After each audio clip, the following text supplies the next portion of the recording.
크게 보면 핵심은 1인 체제입니다. 1인 체제.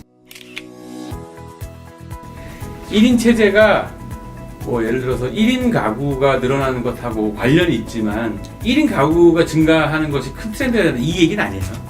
1인 체제의 핵심은 뭐냐면 혼자 어쩔 수 없이 살게 된 사람, 1인 가구의 문제가 아니라 자발적으로 놀고 뭔가 뭐 놀고 먹고 마시고 의식주나 모든 부분뿐만 아니라 일상생활의 상당 부분을 혼자 해결하려고 하는 욕구, 그다음에 혼자 해결할 수 있는 상황, 이것이 1인 체제를 얘기를 하는 거죠.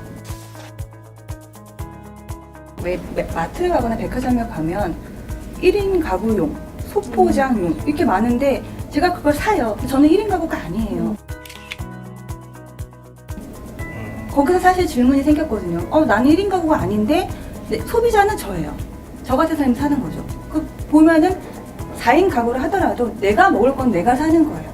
그러니까 이제 그거는 이제 가구의 의미가 없어지고 내가 소비라는 내 주체의 문제가 있구나라는 생각을 했던 거죠. 그래서 1인 가구보다는 혼자 뭔가 하는 거에 좀 초점 맞춰야 되겠다라는 게 이제 아이디어 회의 때 많이 나왔던 거였고요.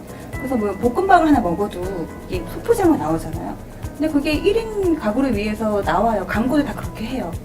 뭐 혼자 사는 독거남 뭐 이렇게 광고를 하는데 사실 제가 집에 저 혼자 먹을 때 먹거든요. 그런 거 보면은 굳이 1인 가구가 아니어도 혼자 먹으려고 다 사니까 이제 광고 마케팅 이게 타겟이 조금 변해야 되죠. 이런 흐름이. 사람들 의사 말을 잘 믿지 않고 항생제를 많이 쓴다는 굉장히 강렬한 의심이 있기 때문에 전문가의 의견을 의심하니까 혼자 스스로 찾아서 굉장히 전문성 있게 공부하는 사람도 너무 많아졌고, 실제로 우리 조사 따르면은 39.6%, 10명에 한 4명 정도는 나도 어느 정도 전문가라고 생각하는 분야가 있어요. 그게 일상화되어 있는 거죠. 그러면 내가 아주 급박한 상황이거나 전문가들한테 의존을 해야 되는 상황에서도 도움을 받지 않아요. 혼자 해결하려고 해요. 전문성에 대한 붕괴, 이게 교육 시스템하고 뭉쳐져가지고 사람들이 변호사든 근거를 자꾸 이제 얘기를 근거로 설득을 하지 못하면 권위로 설득하는 시대가 아니게 됐죠. 이게 생각보다 굉장히 많은 것들을 바꿀 것 같아요. 직업에 있어서도 이제 골치 아프게 된 거예요. 스카이를 가야 성공을 하는데 내 새끼를 스카이를 보내놨더니 거기서 권위를 인정받지 못하는, 스카이를 갔더니 그만큼의 훨씬 더 많은 노력으로 또 직업을 얻어야 되고 또 훨씬 더 많은 노력으로 자기 전문성을 설득해야 되는 시대가 된 거죠. 그래서 책의 첫 번째 얘기가 이제 욜로, 자기 감정에 대한 얘기고, 감정은 총량이 있다고 저희 책에 썼는데 총량이 있기 때문에 나한테 감정을 쏟게 되면 타인에 대한 관심이 없어요.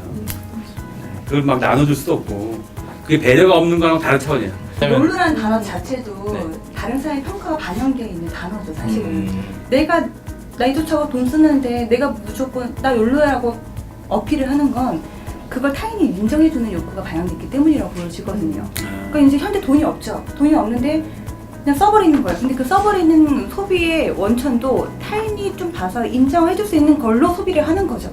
그게 뭐 자기가 덕후 취향을 인정받을 수 있는 그 아이템을 가든 아니면 여행이든 이런 소비의 어떤 원천을 보면 욜로라고 사람들이 평가해줄 만한 소비인데 그걸 도대체 왜 하냐. 타인에게 조금은 내가 돈이 없는 상황이지만 그나마 이런 것들로 인정받고 싶은 욕구가 계속 어필이 되고 있는 걸 볼 수가 있는 거죠. 욜로라는 말도 사실은 사회성 또 다른 말로 대변될 수 있는 거예요. 사실 되게 역설적이기도. 그러니까 자기에 대한 관심이 많아지는 건 사실이지만 그만큼 타인에 대한 시선을 의식하지 않으면은 사회에서도 살아남을 수 없다는 상황이 들기 때문에 이건 또 본능적으로 또 계속 가져갈 수가 없는 거습니다. 인정을 받을 수 있는 다른 차원의 어떤 소비나 행동 패턴이겠죠. 그 외국에서 나온 어떤 여가생활 만족도 이런 것들 있죠. 그런 척도를 우리나라 사람들이 갖고 있는 척도를 재잖아요. 자기 존중과 이런 거 제로예요, 제로. 왜냐하면 그들은 되게 활동적인 것들을 하는 거죠. 외부나 스포츠를 하고. 그래서 그 논문을 봐도 미국에서 여가활동 관련된 논문은 다 스포츠나 어문학, 독서 뭐 이런 것들을 다 연구가 포커싱 되어 있는데 우리나라 사람들 TV 보면서 마음의 평안을 찾는 게 굉장히 많은데 그게 보기조차 없어요, 사실은. 아, 맞아. 외국 보기가 미국에서, 서구에서 보는 여가는 약간 액티브한 거, 네. 적극적인, 일과 똑같은 크기로 뭔가 적극적으로 하는 걸 뭐라는데 우리는 굉장히 패시브하거든요. 그러니까요. 근데 그들의 잣대를 보면 우리나라 사람들 굉장히 뭔가 비세상적인 일을 하는 사람들밖에 안 되고 여가를 못 즐기는 문화를 평가가 되는데 사실 이렇게 집에 있는 것도 이 주관적 안정감이라고 하잖아요. 심리적 만족감을 추구하는 게 한국 사람들이 더 높을 수는 있거든요. 그게 잣대가 없었어요, 사실은.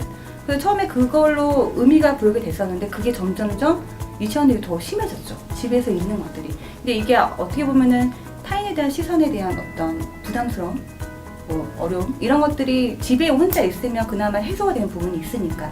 근데도 또 타인하고 연결이 되어 있어야 한 SNS를 보게 되고 이런 것들이 연속되다 보니까 그런 것들이 우리도 다 각자 그 생활을 하고 있거든요. 그러니까 자연스럽게 보기에 녹여들죠. 설마 그게 1등 할 줄 몰랐죠. 모이고 흩어지죠.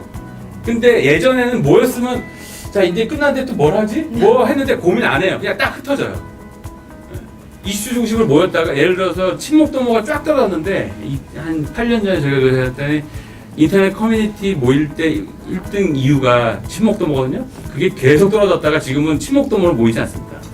재테크, 돈, 뭐 책, 아니면 뭐 여행, 뭐 레저, 뭐 이래가지고 딱 그 테마, 정치 이슈로 모이는 사람도 있어요. 근데 그걸로 모여가지고 딱 모임하고 흩어져요. 더 이상의 의례적으로 약간 뭐 치근덕거리는 이런 관계 원하지 않아요.